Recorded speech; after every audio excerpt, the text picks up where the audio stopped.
रात काली और तूफानी थी। आसमान में बिजली कड़क रही थी और हवाएं तेजी से चल रही थीं। नवंबर की 24 तारीख 1971। यह एक ऐसा दिन था जिसे कोई भी भूल नहीं सकता। नॉर्थ वेस्ट ओरिएंट एयरलाइंस की फ्लाइट 305 30,000 फीट की ऊंचाई पर उड़ रही थी। मंजिल सेटल। विमान में सवार सभी यात्री आराम से बैठे थे। उसमें सवार डैन कूपर नाम का एक आदमी सीट 18 ई में बैठा था। वह शांत और संयमित दिख रहा था, जैसे कि कुछ सोच रहा हो। किसी को नहीं पता था कि यह आम उड़ान अमेरिकी इतिहास के सबसे हैरान करने वाले रहस्यों में से एक बनने वाली है। यह घटना इतिहास के पन्नों में दर्ज हो जाएगी। एक ऐसा रहस्य जो आज भी जांचकर्ताओं को परेशान करता है और अनगिनत कहानियों को जन्म देता है। इस घटना ने कई लोगों की जिंदगियों को बदल दिया। यात्री अपने अपने ख्यालों में खोए हुए थे, इस बात से बेखबर कि उन पर क्या बीतने वाली है। वे अपनी मंजिल पर पहुंचने का इंतजार कर रहे थे। तभी कूपर ने एक फ्लाइट अटेंडेंट को एक नोट दिया। फ्लाइट अटेंडेंट ने नोट को पढ़ा। नोट में साफ लिखा था, मेरे पास बम है। ये एक धमकी थी जिसने फ्लाइट अटेंडेंट को हिलाकर रख दिया। डैन कूपर कौन था? वो एक आम आदमी जैसा लग रहा था, बिजनेस सूट और टाई पहने हुए। उसकी उपस्थिति में कुछ भी असामान्य नहीं था और वो किसी भी अन्य यात्री की तरह ही दिखता था। वो 40 की उम्र का होगा, काले बाल और नीली आंखों वाला। उसकी आंखों में एक अजीब सी चमक थी जो उसे भीड़ से अलग करती थी। गवाहों ने उसे शांत, विनम्र और कुछ हद तक आकर्षक बताया। उसकी मुस्कान में एक रहस्यमयी आकर्षण था जो लोगों को उसकी ओर खींचता था। वो रैले सिगरेट पी रहा था और बोरबॉन और सोडा की चुस्कियां ले रहा था।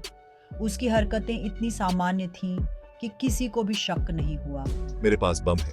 उसने एक नोट दिया जिसमें लिखा था कि उसके पास बम है और वो इसे इस्तेमाल करने से नहीं हिचकिचाएगा। कूपर का प्लान सिंपल था लेकिन दुस्साहसी। उसने पहले से ही सब कुछ सोच रखा था और हर कदम की योजना बनाई थी। उसने $2 लाख कैश और 4 पैराशूट की डिमांड की। ये मांगे सुनकर सभी हैरान रह गए, लेकिन किसी के पास कोई विकल्प नहीं था। उसके निर्देश स्पष्ट थे। वो चाहता था कि प्लेन सेटल में लैंड करे, ईंधन भरे और फिर मेक्सिको सिटी की ओर उड़ान भरे। उसने हर चीज़ का ध्यान रखा था। उसने अपनी मांगें पूरी न होने पर बम विस्फोट करने की धमकी दी। उसकी धमकी ने सभी को डरा दिया और किसी ने भी उसे हल्के में नहीं लिया। वो शांत, विनम्र और कुछ हद तक आकर्षक था।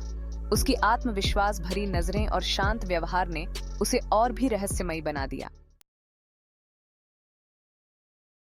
डर से यात्रियों और क्रू में दहशत फैल गई। हर कोई अपनी सीट पर बैठा, सांसें थामे हुए, किसी चमत्कार की उम्मीद कर रहा था। पायलट ने एयर ट्रैफिक कंट्रोल से संपर्क किया, जिसने तुरंत एफबीआई को अलर्ट कर दिया। स्थिति की गंभीरता को देखते हुए सभी एजेंसियों ने तुरंत कार्रवाई शुरू कर दी। अधिकारियों ने कूपर की मांगों को मानने का फैसला किया। उन्होंने सोचा कि यात्रियों की सुरक्षा सबसे महत्वपूर्ण है और किसी भी कीमत पर उन्हें सुरक्षित रखना होगा। विमान सिएटल में उतरा, जहां फिरौती की रकम और पैराशूट पहुंचाए गए। हर कदम को सावधानी पूर्वक रखने की योजना बनाई गई थी ताकि कोई गलती न हो। यात्रियों और कुछ क्रू मेंबर्स को रिहा कर दिया गया। उनके चेहरों पर राहत की झलक साफ दिखाई दे रही थी, जैसे कि वे एक बुरे सपने से जागे हों। हमें सबकी सुरक्षा सुनिश्चित करने के लिए उसकी मांगों को मानना पड़ा। यह एक कठिन निर्णय था, लेकिन हमारे पास और कोई विकल्प नहीं था। फिरौती मिलने के बाद कूपर ने प्लेन को वापस हवा में उड़ाने का आदेश दिया।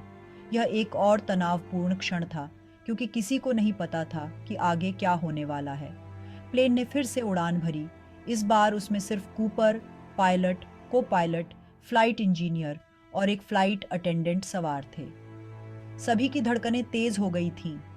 उनकी मंजिल मेक्सिको सिटी, या यूं कहें कि उन्हें यही लग रहा था। लेकिन कूपर के मन में क्या चल रहा था, ये कोई नहीं जानता था। ये बहुत डरावना था। हर कोई अपनी जान की सलामती के लिए प्रार्थना कर रहा था, लेकिन हम बस सही सलामत बचकर खुश थे। यह एक ऐसा अनुभव था जिसे हम कभी नहीं भूल सकते। भाग 4। रात के अंधेरे में। जैसे ही प्लेन पैसिफिक नॉर्थ वेस्ट के ऊपर से उड़ रहा था, कुछ अविश्वसनीय हुआ। फिरौती के पैसे अपने शरीर से बांधकर उसने बोइंग 723 की पिछली सीढ़ियां नीचे की और वह नीचे तूफानी अंधेरे में कूद गया, नीचे अंधेरे में गायब हो गया। प्लेन अब हल्का हो गया था, अपने रास्ते पर चलता रहा। बचा हुआ क्रू हैरान और परेशान नेवादा के रेनों में सुरक्षित उतर गया। FBI ने उस इलाके की तलाशी लेते हुए एक बड़ी तलाशी अभियान चलाया जहां कूपर के उतरे जाने का अनुमान था, लेकिन वो मायावी अपहरणकर्ता बिना कोई सुराग छोड़े गायब हो गया था। भाग 5 हवा में फुसफुसाहट। डीबी कूपर के भाग्य के बारे में अटकलों का बाजार गर्म था। कुछ का मानना था कि वो कूदने के दौरान मर गया, उसका शरीर विशाल जंगल में खो गया। दूसरों ने अनुमान लगाया कि वो बच गया और फिरौती के पैसे से एक नई जिंदगी शुरू की। FBI ने 800 से ज्यादा संदिग्धों की जांच की, हर सुराग और हर नतीजे का पीछा किया, लेकिन तमाम कोशिशों के बावजूद मामला अनसुलझा ही रहा। क्या वो एक शातिर अपराधी था या एक हताश आदमी जो सख्त कदम उठाने पर मजबूर हो गया था? क्या वो एक कुशल स्काईडाइवर था या एक लापरवाह जुआरी? भाग 6 पैसों का निशान। 1980 में ब्रायन इनग्राम नाम का एक जवान लड़का कोलंबिया नदी के किनारे खेल रहा था कि अचानक उसकी नजर एक चौंकाने वाली चीज पर पड़ी। वो एक सड़ा हुआ पैकेट था जिसमें $20 के नोटों में $5,800 थे। सीरियल नंबर DB कूपर को दी गई फिरौती के पैसे से मेल खाते थे। इस खोज ने रहस्य को और गहरा कर दिया। क्या कूपर ने कूदने से पहले कुछ पैसे छिपा दिए थे? क्या ये इस बात का संकेत था कि वो बच गया था, या ये किस्मत का एक क्रूर खेल था, अनसुलझे मामले की याद दिलाता एक संकेत? भाग 7 कहानी जिंदा है। DB कूपर का मामला अमेरिकी इतिहास का एकमात्र अनसुलझा हवाई अपहरण का मामला है। ये जनता की कल्पना को मोहित करता रहता है, किताबों, वृत्तचित्रों और अनगिनत कहानियों को प्रेरित करता है। क्या DB कूपर एक चालाक मास्टरमाइंड था या एक हताश आत्मा? क्या वो अपने दुस्साहसी एस्केप में बच गया या वो अपनी ही लापरवाह महत्वाकांक्षा का शिकार हो गया? जवाब खुद उस आदमी की तरह समय की धुंध में खोए हुए हैं।